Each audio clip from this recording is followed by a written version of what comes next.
بسم اللہ الرحمن الرحیم۔ رات میں نے نیٹ پہ دیکھا جاوید چودھری صاحب ایک اینکر پرسن ہیں، ان کا پروگرام چل رہا تھا۔ اس میں کاشف عباسی صاحب، ارشاد بھٹی صاحب وہ گفتگو کر رہے تھے، اور ان کی گفتگو میں نے چند چیزوں کو نوٹ کیا اور میں نے مناسب سمجھا کہ ان کو جواب دیا جائے۔ کاشف عباسی صاحب، ان پر تو کوئی اعتراض ہے ہی نہیں،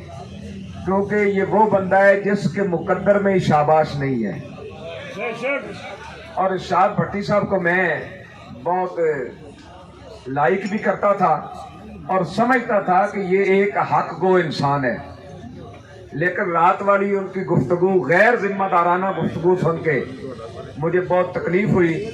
جو جاوید چودھری صاحب اور ارشاد بھٹی صاحب کی گفتگو تھی، میں ان حضرات سے پوچھنا چاہتا ہوں، کاشف عباسی صاحب ہوں، ارشاد بھٹی صاحب ہوں یا جاوید چودھری صاحب،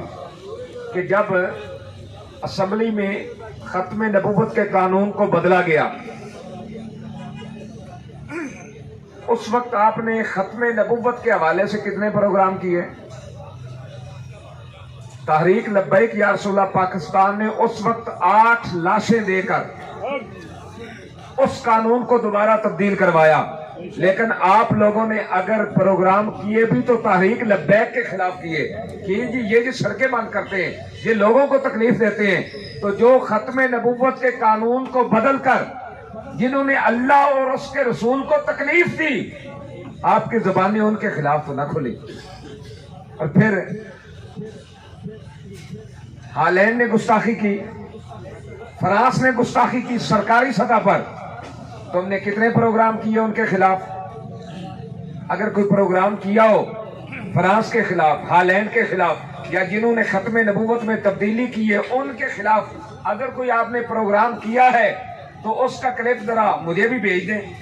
میں ایک ذمہ دار بندہ ہوں تحریک لبیک یا رسول اللہ پاکستان کی مجلس شورا کا، اور میرا نمبر ہے 0333697465 I want to listen your answer about ختم نبوت and ناموس رسالت صلی اللہ علیہ وسلم۔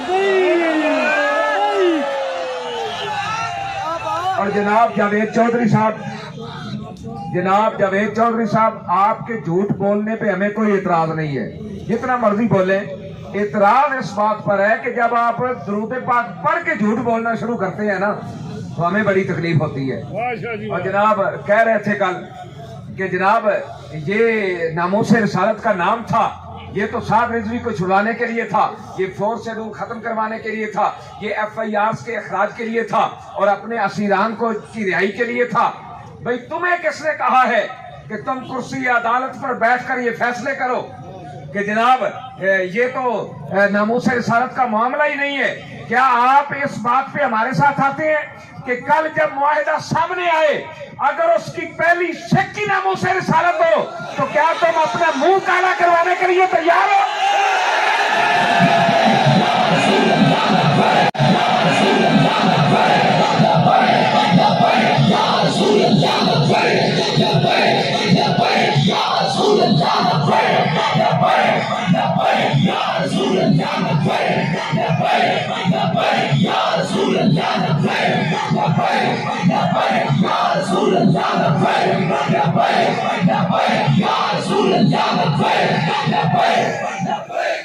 پھر یار جھوٹ کی بھی کوئی حد ہوتی ہے،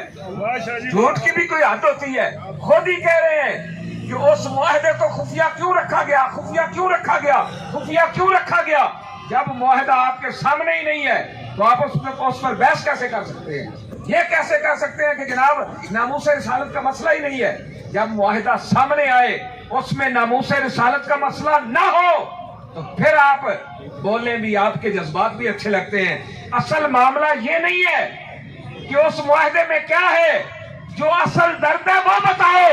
اصل درد یہ ہے، تم یہ چاہتے تھے کہ یہ دین والے لوگ نہ آگے آئے، ان کو کچل دیا جائے، مٹا دیا جائے، لیکن یاد رکھنا مٹ گئے مٹتے ہیں، مٹ جائیں گے آدھا تیرے، نہ مٹا ہے نہ مٹے گا کبھی چرچا تیرا۔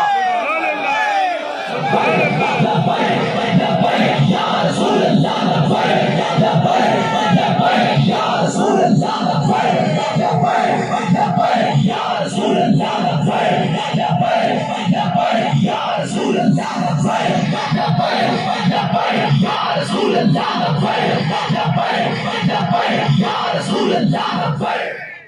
اصل درد ہے نا تمہیں وہ اصل درد بتاؤ بابا جی سچ کہتے سن نا پیڑا اور تے پھکیاں اور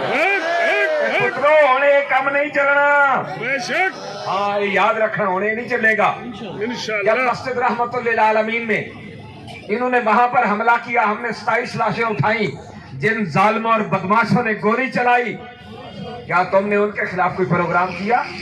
اگر پروگرام کیا تو لاؤ نہ دکھاؤ ہمیں بھی بوکلے کہ ہم نے جنہوں نے یہ ظلم کیا ان کے خلاف یہ جناب بات کی ہے تم نے کوئی بات نہ کی ابھی ہم نے یہاں پہنچتے پہنچتے 16 لاشیں اٹھائی 16 لوگ حضور کی عزت و ناموس کے لیے شہید ہوئے اور میں بار بار تحریک لبیک یا رسول اللہ پاکستان کے پلیٹ فارم سے یہ اعلان کرتا رہا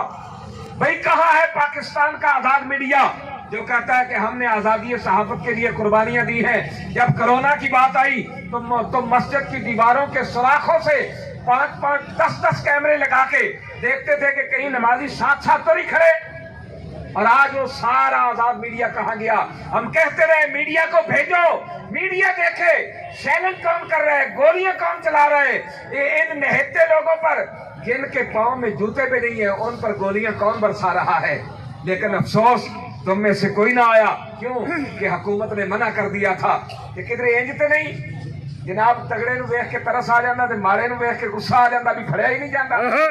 بادشاہ جی واہ کلمہ تو رسول اللہ کا پڑھا ہے نا اور تم پر میرے آقا کی عنایت نہ صحیح ظالموں کلمہ پڑھانے کا بھی احسان گیا کلمہ تو رسول اللہ کا پڑھا ہے کہہ رہا تھا جی میں بھی عاشق رسول ہوں میں بھائی تمہارے عشق رسول پہ ہمیں کب اعتراض ہے لیکن اپنے عشق رسول کا کوئی ثبوت دیتے ہوئے ختم نبوت ناموس رسالت یا حضور کے خاکے بنے یا پورے پاکستان میں اب سوشل میڈیا پر اودم مچا ہوا ہے رسول اللہ کے خلاف لوگ بکواسات کر رہے ہیں ایک پروگرام تو دکھاؤ جو تم نے کیا ہو